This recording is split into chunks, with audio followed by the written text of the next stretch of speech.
Hi, Sarah. Lovely to meet you finally in person. So welcome to the Culture Changes. Do you mind, again, just telling us who you are and what you're going to be doing with us today? So I'm thrilled to be here with Loki today to talk to you all about the importance of nutrition and mental health and how we can combine them together to make a real impact to your overall well-being. So I am Sarah Macklin. I am a model. I'm also a registered nutritionist, the founder of the mental health organization, the Be Well Collective, and also the podcast host and founder of the Live Well, Be Well podcast, which is about to launch its new season during Mental Health Awareness Week on May the 17th. And I'm going to be talking to you all around health and how to optimize it, especially if you're a vegan, today with Loki. So Sarah, can you share with us a pivotal moment in your life that has shaped your mental health journey?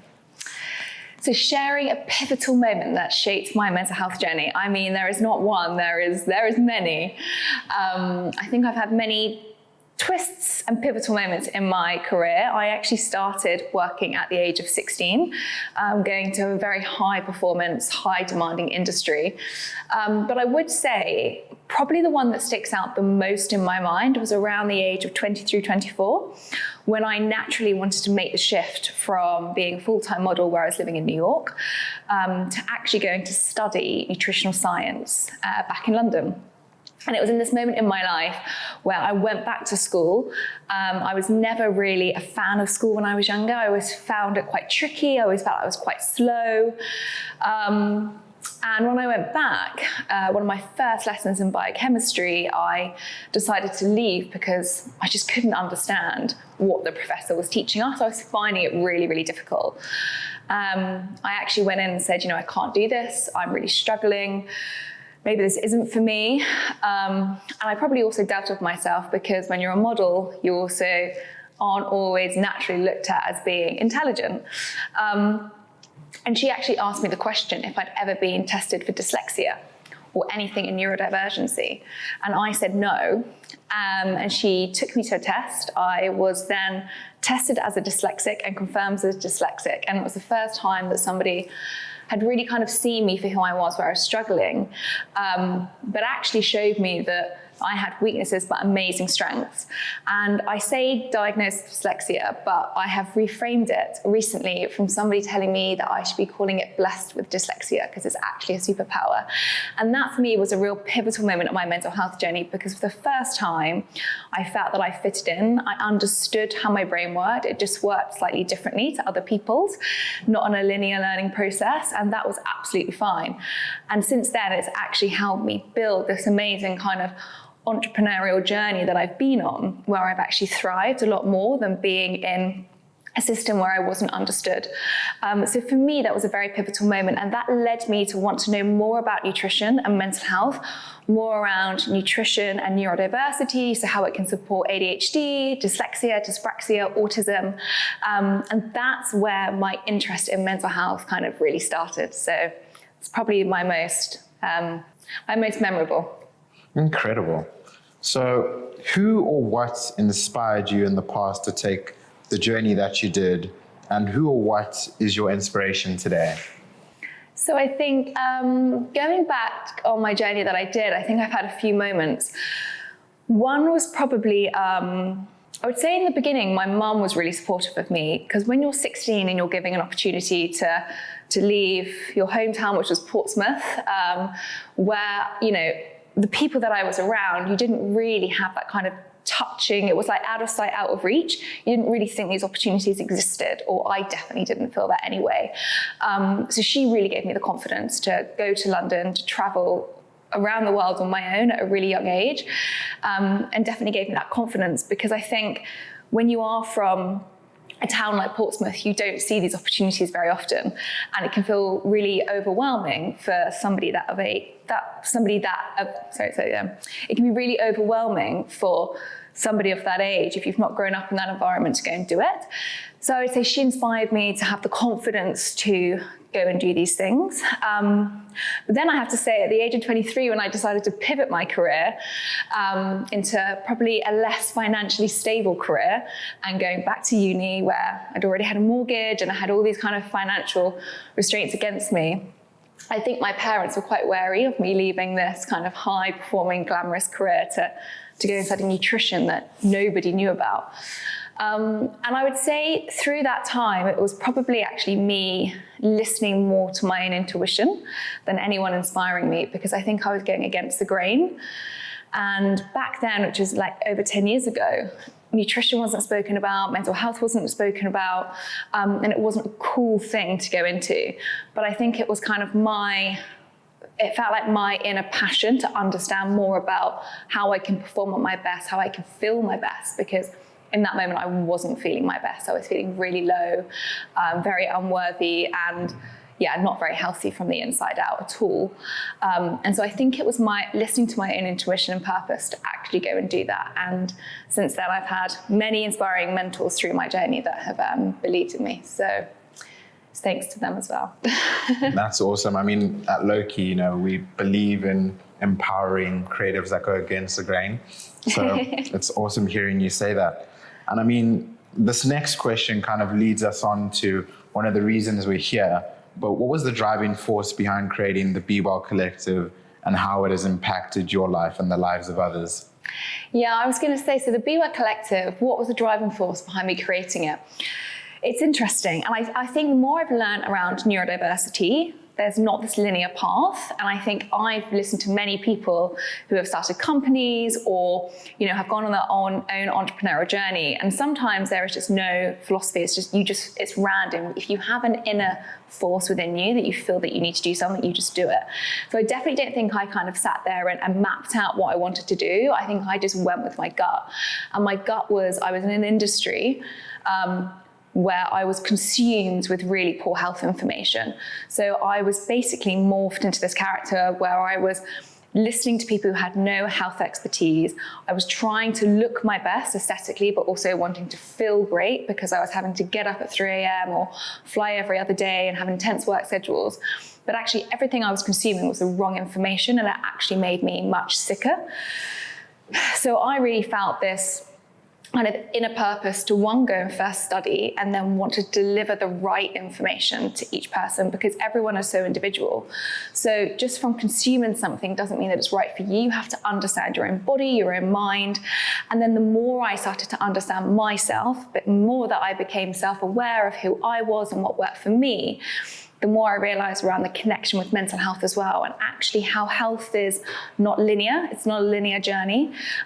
It's really multifaceted, and we've got to look at all of these dimensions. The Be Well Collective, and the reason why it's a collective is because it draws in all different experts to have their voice and opinion rather than just listening to one or just listening to me.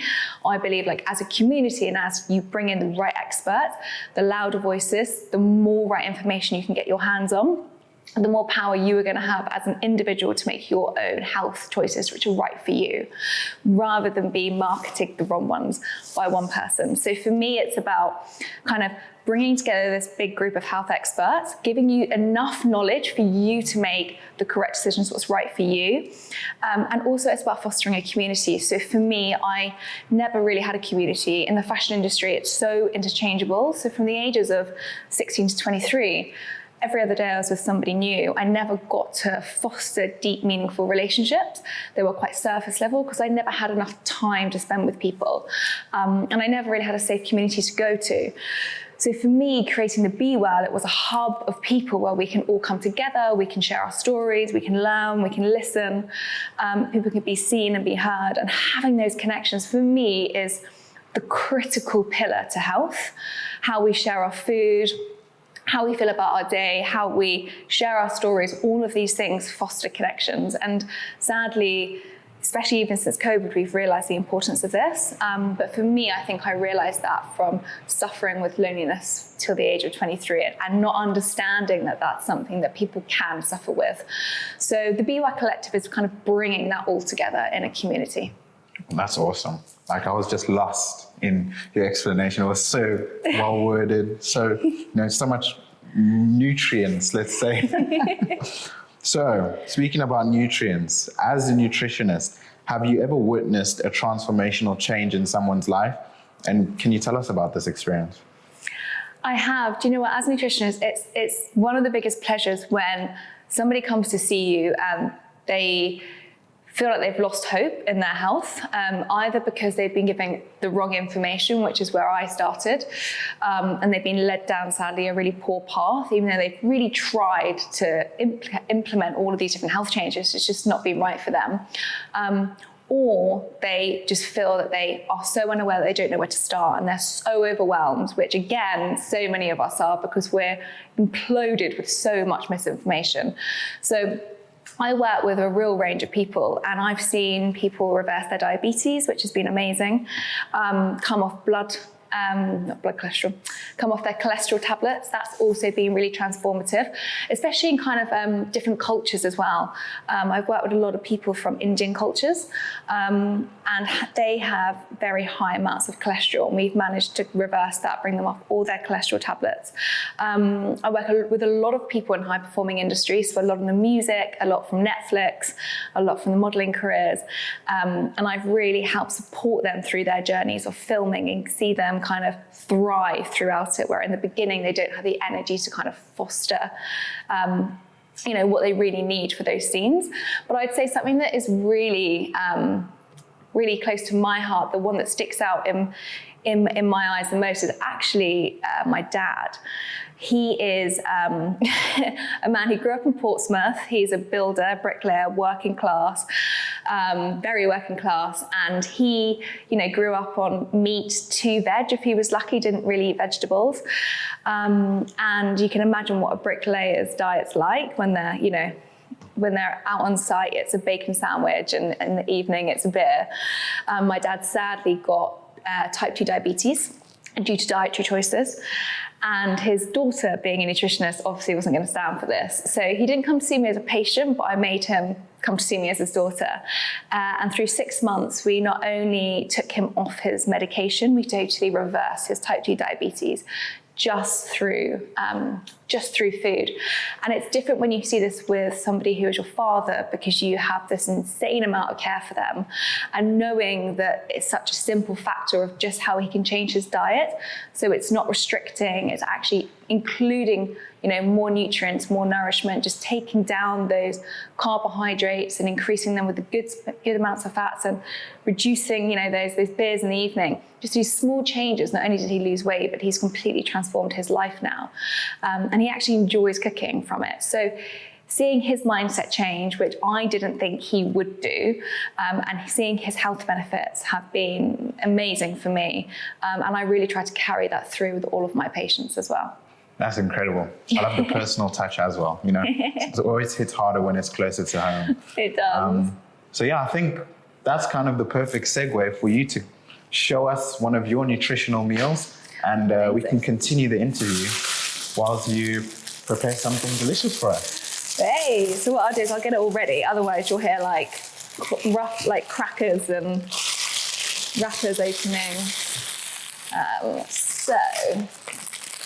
So Sarah, could you tell us a little bit about what you're preparing for us today?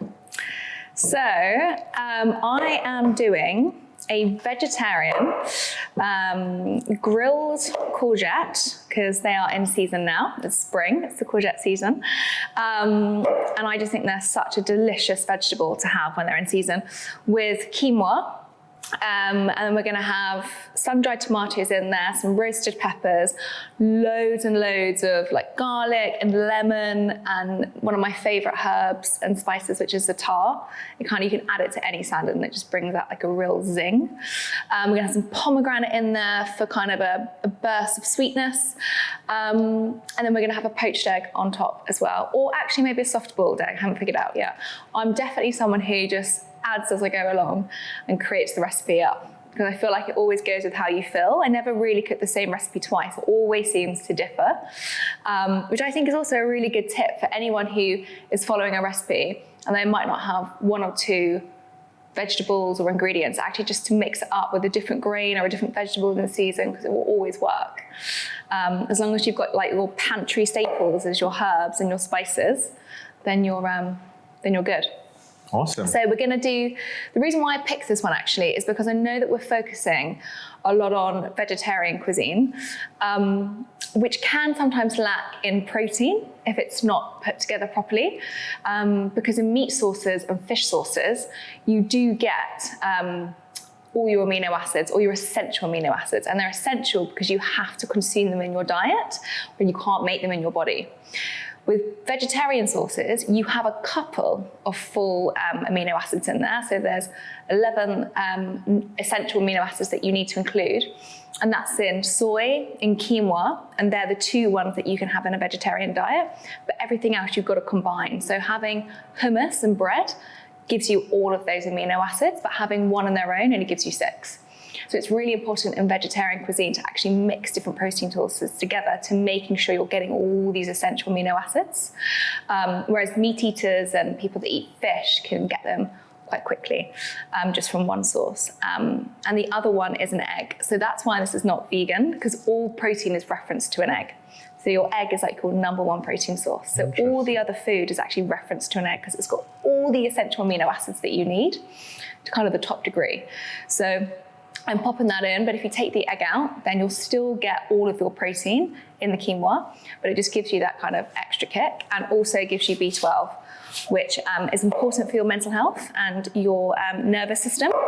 But it's the one thing that vegans really struggle to get, because you can't get any B12 in vegan cuisine. So that's why I popped the egg in there. It's a very long description, but I've probably answered a lot of questions there. Yeah, and it actually gives me another question to ask, which is, we often hear that vegan lifestyle can improve your physical health, but how does it affect your mental health? And can you share any positives and caveats that come with living on a vegan diet? Yeah, it's interesting, isn't it? Because people choose a vegetarian or vegan diet, let's focus on vegan, for such a different variety of reasons. Some it's for ethical, which I really understand, and environmental. And then others is maybe because of a dietary choice, because they believe that it's healthier to eat plants. And I would say it is actually healthier to eat predominantly plants. We do know, like from research, having a plant-based diet has a huge amalgamation of health benefits, like it lowers your cholesterol, it lowers your blood pressure. We struggle to get fiber a day in. So if you eat more plants, you're gaining more of those antioxidants, those vitamins, then those minerals. But what we do know is that it can actually also be slightly detrimental if you don't supplement correctly. So I just mentioned B12, which is a really important vitamin for our nerves and for our brain health. And I always remember when I was studying, our professor telling us this fact, and it's stayed with me ever since. And he mentioned about if you have a patient coming in and they're feeling that they're quite confused, do a B12 test on them to see what their levels are. Because a lot of people that follow a vegan diet cannot get B12 because it's just only in animal sources. And what B12 does is a variety of things. It works with your nervous system. It works a lot with your mental health. But you have this nerve, the vagus nerve, that runs all the way up from kind of your stomach to your brain. And it's a communicator. So, when people talk about that gut-brain connection, it's normally via the vagus nerve. So when you get that kind of like gut feeling, it's normally your intuition, but it's going up through your vagus nerve. B12 is one of the main minerals and cofactors that works to keep that movement going. If you don't have B12, there's a myelin sheath that's around it and it will start to degrade. Now, as that starts to degrade, that connection becomes weaker. And so a lot of people come in and they're quite confused. Somebody who has dementia can show very similar signs. So normally, if you've had a long-standing B12 deficiency, it can even lead to symptoms that are similar to dementia, like really bad forgetfulness. But the sad thing is, once that myelin sheath, that kind of protective shield around the vagus nerve starts to degrade, it's not like your liver, you can't regrow it. So you can only stop it at where it's at. So actually, where your confusion state is at, or your forgetfulness, you can't repair it. So that's why it's really critical that if you are somebody who's been on a vegan diet for a really long time and you're not supplementing with B12, I'd really urge to get a supplement because you just cannot gain it from food. It's not in plant-based sources. So that's something that's really important because it's one of those things you can't reverse. Like many health conditions, if you have a nutritional deficiency, it's normally okay as soon as you get on supplementation or change your diet. So that's the one area with vegans that I would say that's very much linked to mental health. So make sure that if you are a vegan, that you seek professional healthcare advice and you get a B12 supplement. The other one I would say is omega-3. So this is something that's really important for people that don't consume fish. And the reason why is our cell membranes are made up of 25% of a fatty acid, and that is in oily fish. And how oily fish get this longer chain fatty acid, which is called DHA, is through eating algae. So they actually get it because they consume the algae source. Now, we don't tend to eat algae as humans, even if you're a vegan, it's quite rare. So what we would say is if you are a vegan as well, supplement with these algae supplements. You don't have to get a fish supplement, you can get an algae supplement, you still get your DHA in it, but it makes up 25% of your cell membranes. Now, if you're someone who suffers with like ADHD or dyslexia or dyspraxia, this is really, really important as well, especially if you're a vegan. So I would say they're the two main sources. A lot of people who are vegans and plant-based dieters might say, well, hang on, I know that walnuts have omega-3 in. They do, but they're a shorter chain. And what we've done as humans over evolution, we've lost an enzyme that helps convert this short chain to the long chain form. So we have to consume the long chain form because it's too much of a small conversion. So you can have an abundance of chia seeds and walnuts, but you're not going to get a strong conversion. So they're the two things that I would say are really important for your mental health, omega-3 and B12. Wow, okay. That's quite interesting. Like you dropped some knowledge bombs for me there. I need to add algae to my diet. That's a note that I'm keeping for me and the missus. So honestly, I feel like I could keep going, but I'm like, I'm just going to bore everyone. Nah, I think, we're gaining a lot of value and insight, dietary requirements kind of things, especially like if you're vegan and you didn't know that you should be supplementing B12, I think it's just really something interesting that you should so just important. Add to your diet. Yeah, critical. So what other common misconceptions about vegan lifestyle and mental health have you encountered in your work? So I think misconception, oh gosh, there's so many misconceptions out there, not just around plant-based. So, predominantly, you have this whole kind of carnivore, keto versus plant-based diet and vegetarian diet. I also see, there's not the right or the wrong, it's what's right for you. So as an individual, if you are feeling, it's quite hard, this is why I find it quite hard, it's not there, I might be moving a lot. If you are a vegetarian and you're feeling great on a plant-based diet and you're getting the right healthcare advice about, combining your proteins and having the right supplementation, well, that's amazing. You shouldn't feel that you need to follow one or the other, but the one thing that we do know about plant-based diets is it's got so much fiber in it. It's rich in fiber, and we know that is the best food for our guts. And now, as many people have probably realized, over the last 10 years, gut health research has pioneered. Professor Tim Spector, who is kind of like, one of the main researchers that brought this to the forefront through all of his research studies. We know just how individual our gut health is to us. It's like as individual as our fingerprints. So everyone has very different gut microbiomes. And we see a lot of conversation around probiotics and have all this good bacteria, but we've got to be careful with that because we can't just chuck all of this good bacteria into random we can't just chuck all of this live bacteria into different gut microbiomes because we're all different. So some it might like, some it might not like. So what we're now looking more at is food and prebiotics, and that's a lot in fibrous food.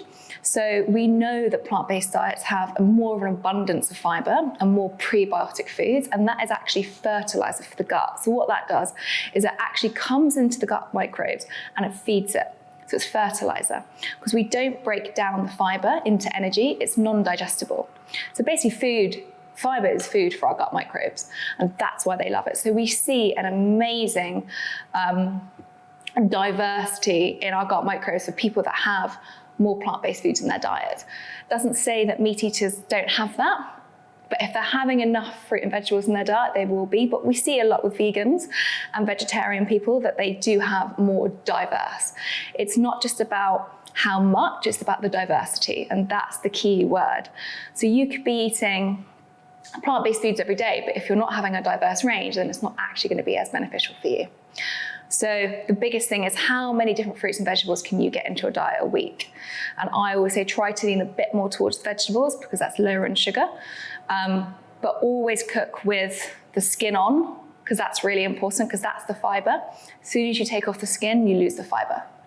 So that's why we look at juices and we say they're not that great. It's just a massive influx of fructose, high blood sugar drops very quickly. If you eat that with the core on it, not the core, so if you eat that with the outer layer of the skin, that breaks down the slow release of fructose into the body, and that's the fiber. So always cook with carrots or sweet potatoes, never peel it. Always keep the skin on. Ah, we heard it here first, folks. Keep the skin on. That is the key. All right, so Sarah, we hear you'll be launching a new series. How exciting. So we'd love to get a little snippet into the series. What's it about? Who can we expect to hear from? Yes, I mean, you caught me at a good time. So we've kind of had a big new redesign this year. So the podcast has been on a longer than expected break, but for a very good reason. So you'll see it hopefully in the next couple of weeks, depending on when this comes out. But it launches on May the 17th, which is the week of Mental Health Awareness Week, which we know now from our conversation is very important. And this is our season 10. So we've got a range of people, and what the podcast does, I guess for anyone who's not listened to Live Well, Be Well, is it's an amalgamation of, for me, this is how I think health advice should be delivered. You've got your storytelling element. And so it's people that come on who are aspirational, who have gone through their own journey themselves, and they share their journey with you. And I think through my own health journey, I've heard people's stories and it's made me rethink of my own journey or where I am and ignited that self-awareness in me. Or I've related to someone and gone, oh my gosh, someone else feels like that, or someone else has gone through this and I'm not alone. And so for me, that's a really big behavioral change moment of when we start resonating, which is why I think a lot in health, people don't change their behaviors because they don't connect with why they need to. So the first part is storytelling. So we've got amazing guests from Reggie Yates, who's starting our season, coming on talking about his journey. He is so authentic, and that's something I loved about interviewing him, but he's so passionate around mental health, storytelling, documentary filmmaking, but he's been on the TV or, in front of us for 3 generations, 30 years, which is a really long-standing career. So he was amazing. He had like a rich amount of information to share with us. He's still so authentic. I think it's very rare to see somebody from the age of 8 kind of carry through to their 40s and still kind of remain their authentic self. And then we've got the scientists, and now that's something that I'm very passionate about. Again, delivering kind of real expert knowledge. And what we try to do is, for many high performers, we try to kind of like ignite this into their lives. And so this podcast is aimed at people who like to optimize, even though I'm not really sure what optimizing is, but trying to get that next part of your health, trying to get off the baseline. And that's what these experts bring. So we're having Dr. Sanchi Panda.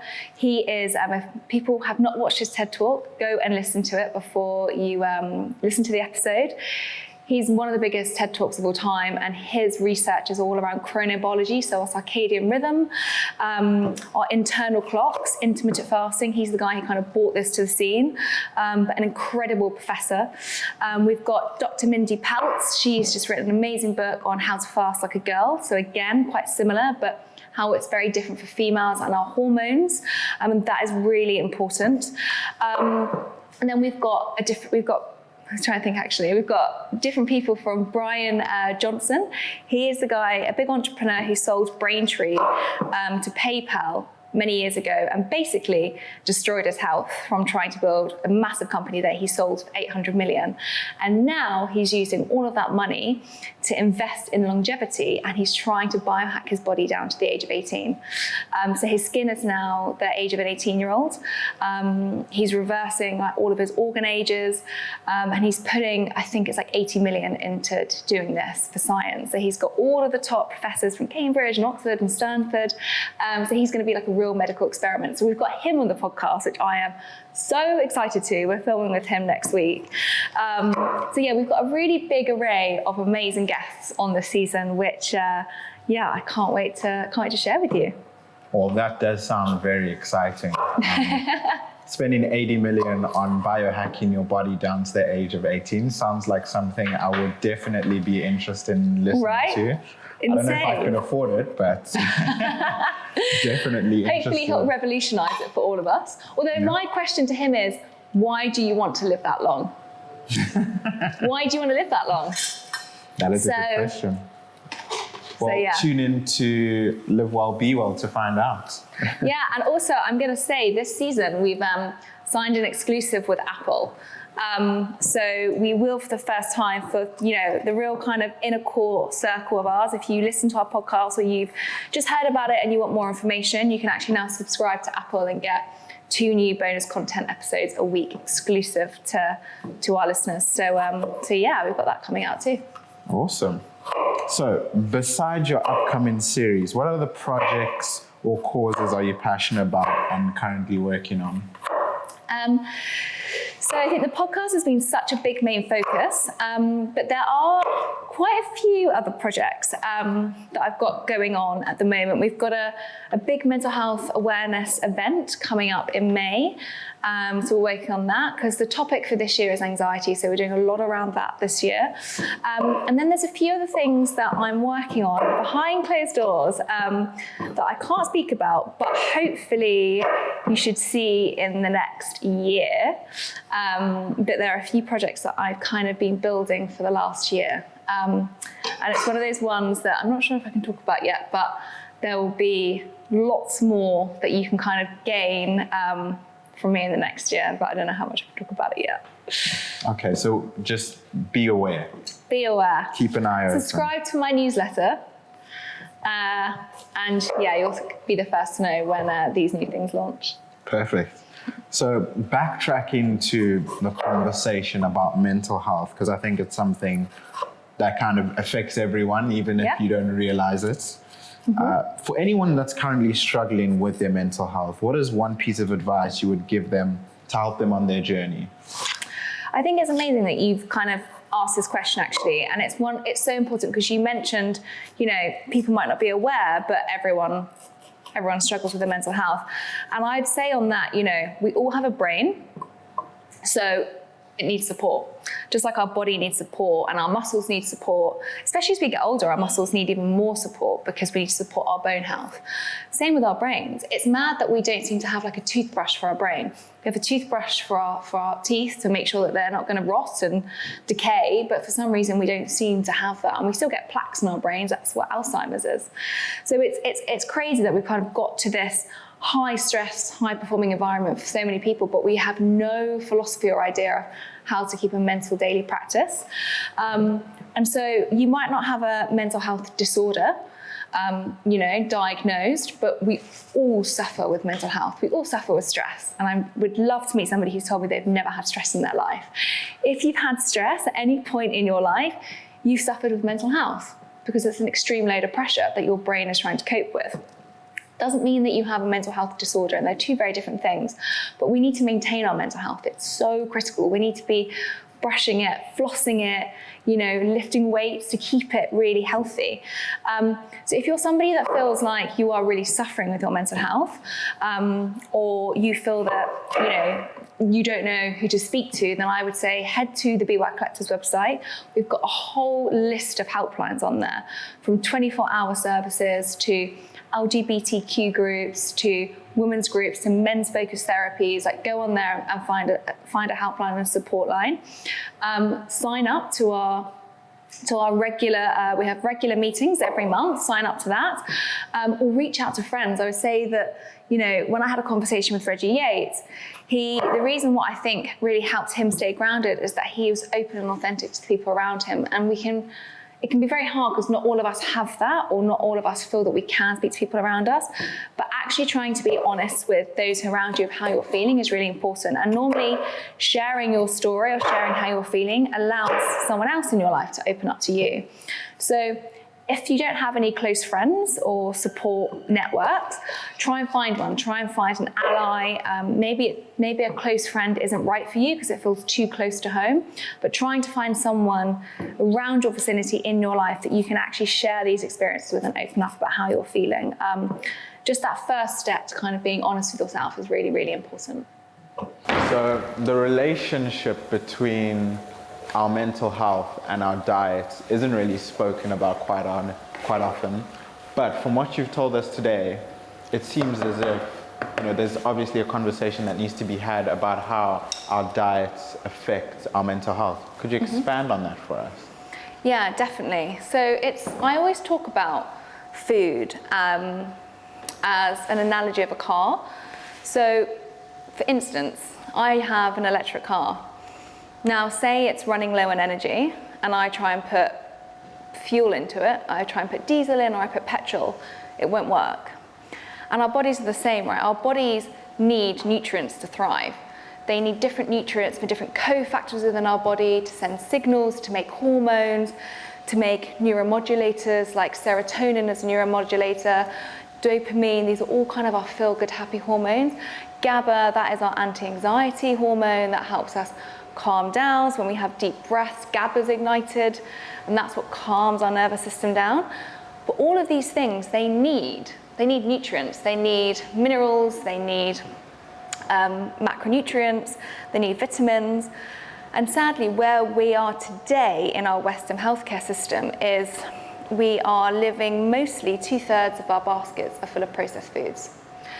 And what happens with that is, one, they're cheaper, so we understand why people are leaning more to buying them because they're a cheaper source, especially in today's financial environment and economy where we are. It's stressful for so many people, but it's quicker.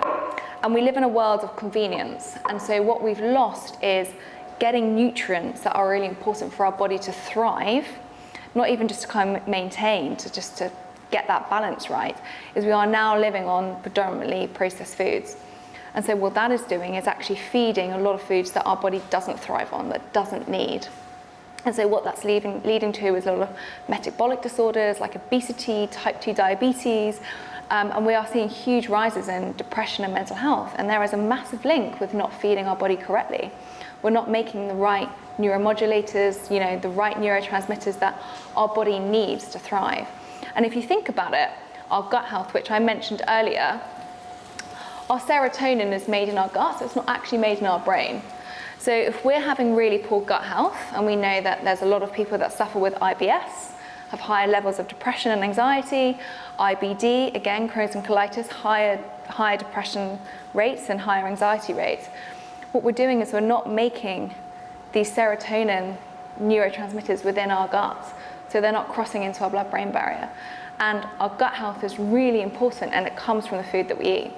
So all of this plays into such a bigger picture on how food is actually really, really critical to helping maintain our mental health.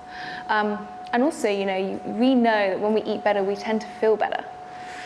When we consume all the time a huge amount of processed foods, we know that we kind of tend to feel worse, more sluggish, we have less energy, our blood glucose is everywhere, we go in highs and lows. So trying to maintain that with a steady flow of good food is really important because it all plays into that bigger picture. Awesome. Well, thanks for that. So, another one that I'll be adding to the notes list whilst we've been here. So what tips do you have, and when I say tips, I mean nutritional tips, do you have to help unlock that next level for a high performer? So it's an interesting one, isn't it? Because there's so much at the moment around longevity, high performance, optimization. And I do think there is something to be said I think high-performing individuals, you know, are always super aware of what they can do to optimize. But it's interesting because what is optimization? Like, what does optimal actually mean to you?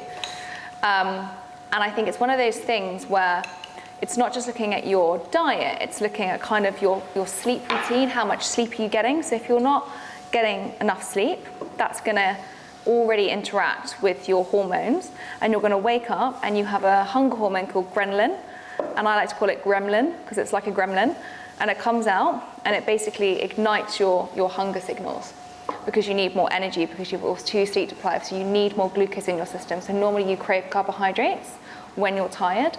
So it's starting off from a baseline of what is your stress, where are you? And then the next question is how much are you sleeping? How much are you doing to support your stress hormones? Your cortisol, your adrenaline, and that's the baseline. And then from there it's, okay, what works for you? Are you better off to have food in the morning? Do you fast? Do you give yourself a break? Do you give yourself 10 hours at least to have no food? That's really important. And then it's actually like, how can you increase more vegetables and more nutrients into your diet? So try and think about, it's even small things, and I see this with a lot of people, that they're not actually aware of what processed foods are. So a lot of the time people think, oh, I don't really eat much processed foods, but they do. And they're normally just marketed as healthy. So are you having lots of protein shakes? Do they have, you know, lots of stabilizers and additives in them? Are you having snacks such as boiled eggs or nuts, or things that are actually whole foods? Like, how many whole foods do you have in your diet? And another thing is, like, it's such a basic thing, but how much water do you drink through the day? Your body is made up predominantly of water, yet so many people do not drink enough water. And so if you are dehydrated, your first mechanisms switch on at 2%. Wow. And so if you're thirsty, you are dehydrated. So you should never feel thirsty. And what happens is when you're dehydrated, your blood volume drops. And that makes your heart work harder to pump the blood around your body, which makes you more tired. So all of these things are really important. And they're such basic things, but I think so many of us, we're not taught this at school, so we don't even meet the basic guidelines. And so that's kind of like a few kind of main tips, but I would say, like, outside that, having, if you're not a vegetarian, having oily fish in your diet is really, really key for our brain health. That's really, really important. Trying to have enough magnesium-rich foods, so leafy greens, nuts, things like that. That really helps and works with our stress and our GABA hormone. It works in a thing called the HPA axis, which is within our brain, and it's what happens if we have a stressor. It ignites this HPA axis, it sends a stressor signal, and this is what comes out as cortisol and adrenaline. Magnesium is the main cofactor in that. So if you're low in magnesium, you don't regulate the stress hormone enough. If you've got enough magnesium in your body, then it helps regulate it and it helps calm it. So for a lot of people that work out, they already utilize magnesium too much. So they're normally depleted in it by 10 to 20%. So having more magnesium in your diet is really, really important. Or having some magnesium baths with salts, things like that. So there's quite a few key nutrients that are really important. And then I'd say for anyone really in the UK to be taking a vitamin D supplement, we know that every single cell in our body has a vitamin D receptor. So from our immune systems to everything, vitamin D is really important. Especially ethnic minorities, they are more deficient because they've got more melatonin in their skin, melanoma in their skin. So actually, even through the summer, it can be really, really hard to get enough vitamin D. And we know that low vitamin D rates has been linked or associated with high rates of depression. So vitamin D is really, really important as well. So to be taking a supplement every day throughout the full year is now what's recommended, rather than just in the winter months, because we don't get outside enough. We spend 90% of our time indoors, which is just not how we should be spending our time. So that's really, really, really key. There you go. There you go. Tips for high performers. So do you have a favorite meal that you like to prepare? Oh, favorite meal? That's a tough one. Yes, I do actually. It's what I always cook when people come into my house. But it's not vegetarian, it's fish. I love making a really big piece of sea bass. And because I love Mediterranean style food. So I love getting big fillets of wild bass, putting over loads of, herbs, loads of roasted tomatoes, rosemary, loads of dill, loads of za'atar, chili, garlic, olive oil, and just letting it roast for like a good 25 minutes. And it comes out and it's just so beautiful and delicate. And then making it with a chimichurri or a green sauce on the side to give it that kind of like real kind of zing kick of flavour. Just marinates so well. It's just like one of my favourite things to have. You don't tend to go to that much effort for yourself. So when people come around, I'm like, this is my time. I can make my sea bass. I can literally see the happiness on your face as you're speaking about the sea bass. It's so delicious. But it's a treat, and it's expensive, Wild sea bass is not cheap. So again, you've got to pick your timings when you do it, but it's a good one for anyone that's like, what shall I cook? It's also a good one tray. You can just chuck it on a tray and just leave it there for 25 minutes, and it comes out, and it's a bit of a showstopper. So seeing that you're speaking about things being in season, out of season, now that we're heading into spring, summer season, what ingredients or what like core ingredients should people look at including in their meals? Yeah, it's a good one, right? I think even eating in season is cheaper, and we might not think that, but it's not traveling from South Africa or abroad to get here. So tomatoes are coming into season, asparagus is coming into season, courgettes, all of your spring greens. I think it's the funnest season. I think you can make so much abundance with spring food. I think it's one of the freshest. So I love making like lettuce and pea soup, which is like really vibrant spring and green. Loads of roasting of your courgettes. But think of any of your spring vegetables, like rhubarb's coming in. But yeah, I would say like if you are lucky enough to live near a farmer's market, just wander down and become curious. And I say, for anyone the one thing I always say to anyone that wants to improve the diversity of foods in their diet is go into a shop or go to a farmer's market and pick up one vegetable that you've not tried before. And it can be daunting, right? How the hell do I cook with that? It's new, I don't understand it. But that's where it can feel less overwhelming because it's one new vegetable. So you can try and create a recipe around it, and the more you become familiar with that vegetable, the more you'll start using it. And if you can do that once a week, so once a week on your food shop, which is, again, the cheapest way to shop as well, doing it in bulk, if you can do that, then by the end of the month, you've already added in 4 new vegetables without really thinking about it. And then you've also probably got 4 new meals, where I think a lot of people struggle with continuously thinking of something new to cook, which kind of also puts people off cooking, because they're like, oh, God, I've got to think of something new again. But trying to not think about that and going, how can I add in a new vegetable, already gives you a diverse new range of what you can cook. So that's something that I would say is, one of kind of my key takeaways if someone's listening to this. Get a new vegetable week, and you'll already have all of these new recipes that you've kind of created yourself. I love that. So have you had a favorite guest that you've interviewed so far? That's a hard one, because there's so many. Doesn't have to be favorite, maybe the most memorable interview. Yes. So I interviewed, I don't know if you'll know him or have heard of him. He's also probably the one I was most excited about confirming. He was on my season 8, I think. His name was Professor David Nutt, and he was fired from the government in 2009 because he said a really famous line, we quoted, seeing as he was advising the government on drugs policy, that, not heroin, let me get this right, that ecstasy was less dangerous than horse riding. Wow. And he got fired instantly. And then he had like Sky News, BBC News, everything outside his university. And and since then, he's set up an amazing organization called Drug Science. And he's the guy who's kind of pioneered all the psychedelic research into the brain, mental health.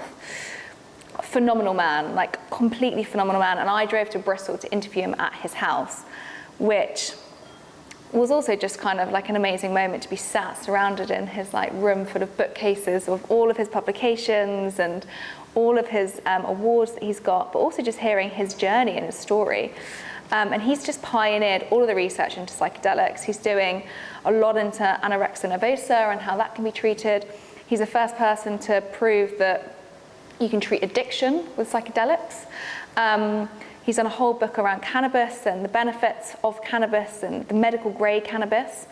But hearing how he thinks about psychedelics and hearing it from a researcher's perspective as opposed to, you know, a friend's perspective or what we may read in mainstream media was actually really, really fascinating.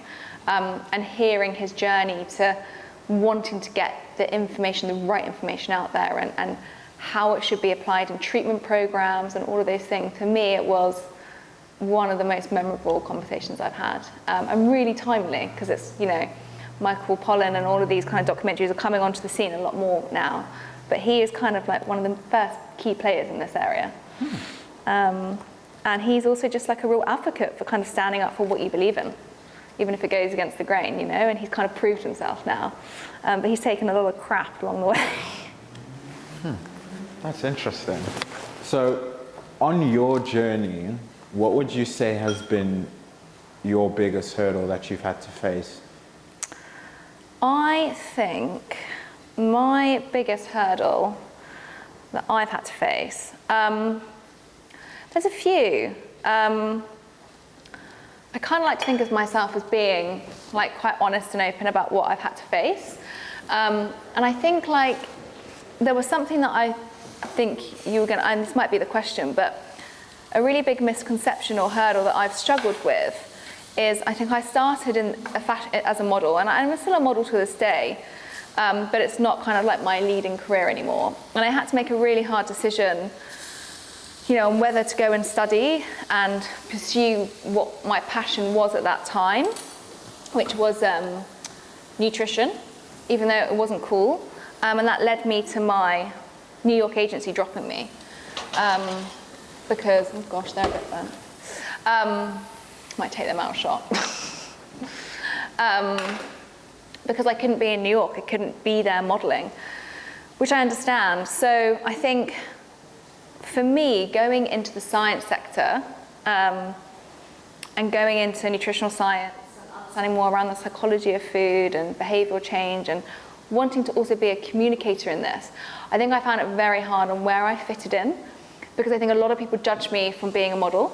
So, you know, is she gonna have the intellect? Is she intelligent? Does she care? Is she just a pretty cook?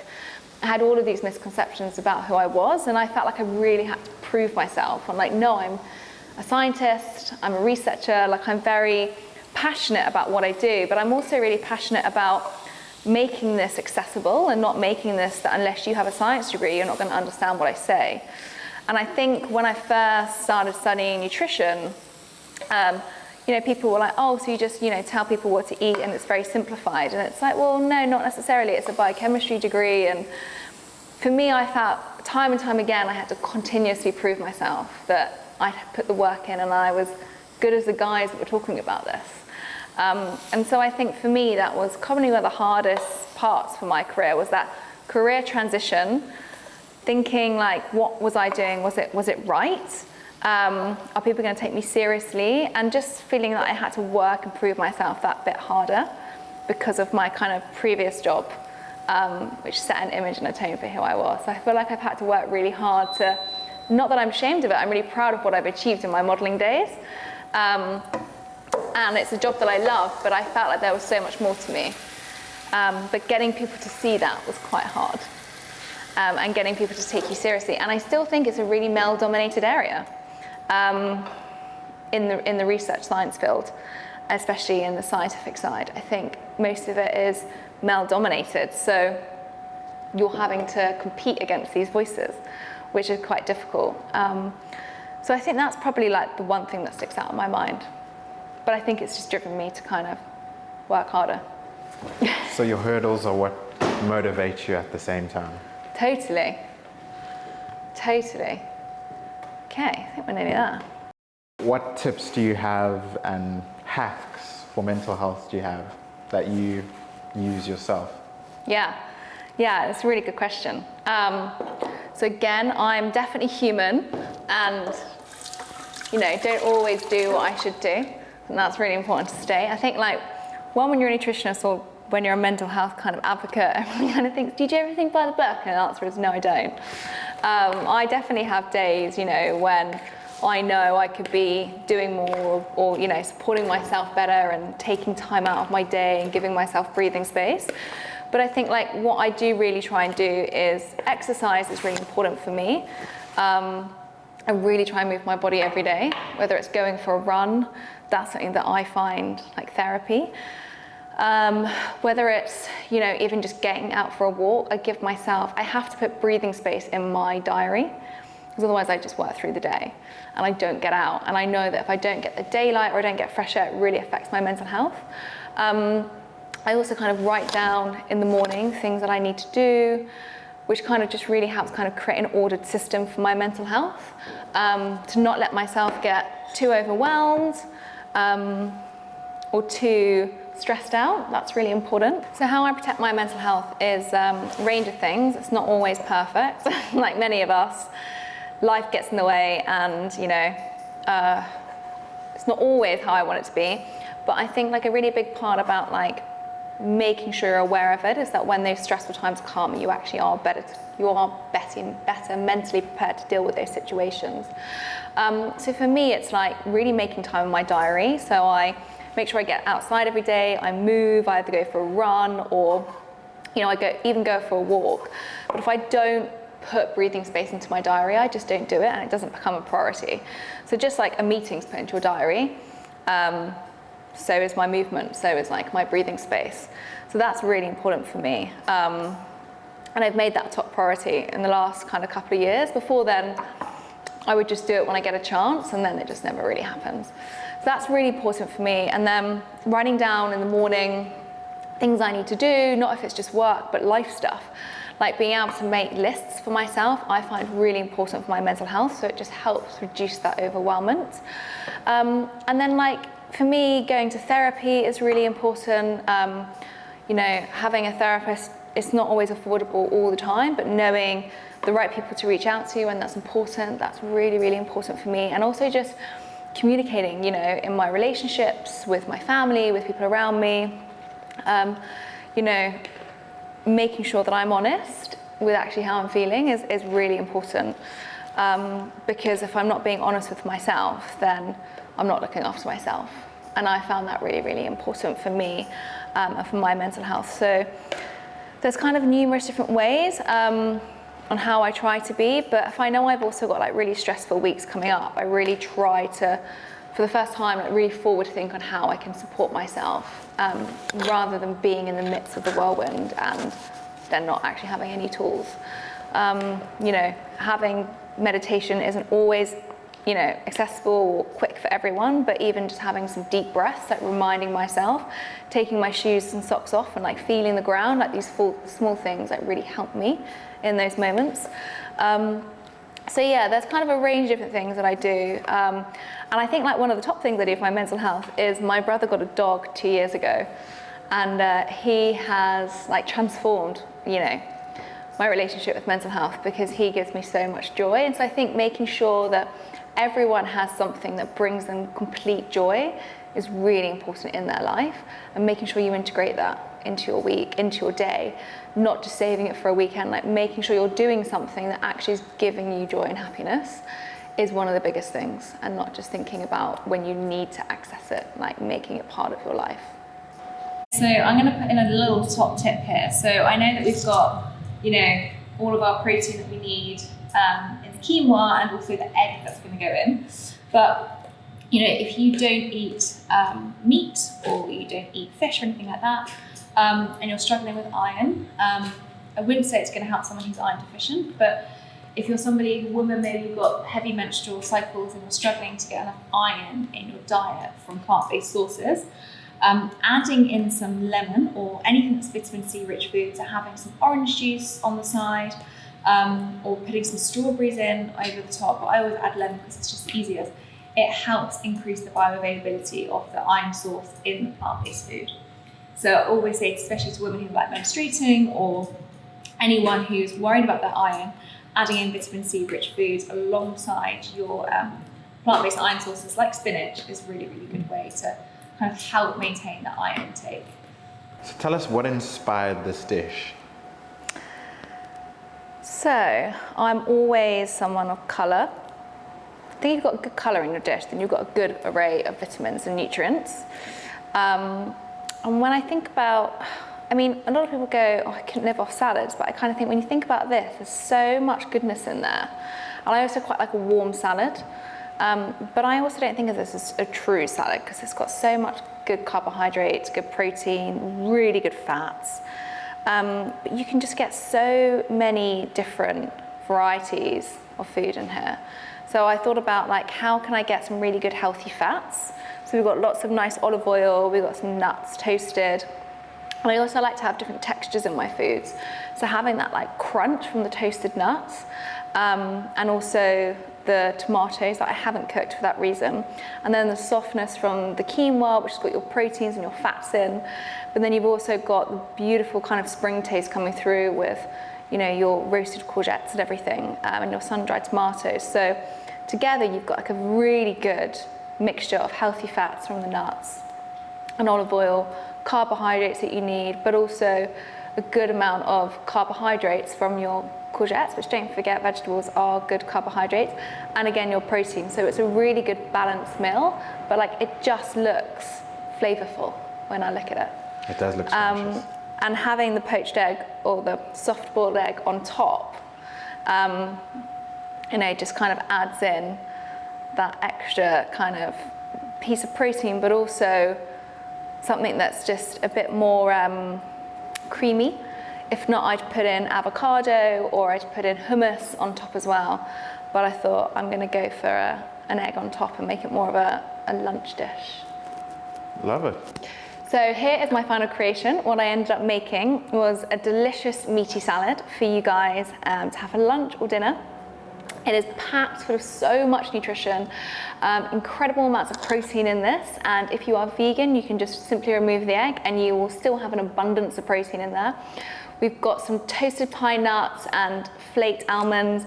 We've got beautiful, delicious grilled courgettes, crunchy tomatoes, grilled peppers, loads of olive oil for the goodness of that Mediterranean diet, and the lemon to help with the bioavailability of the iron from the spinach. And we've simply just rustled it all together and got some crunchy pomegranate on the top for a bit of sweetness as well. And I cannot wait to dive into this. Loki, thank you so much for having me, taking the time to listen to what I do and talking about the really important factor of mental health and nutrition. And I am really pleased to be able to spend it with you today ahead of Mental Health Awareness Week.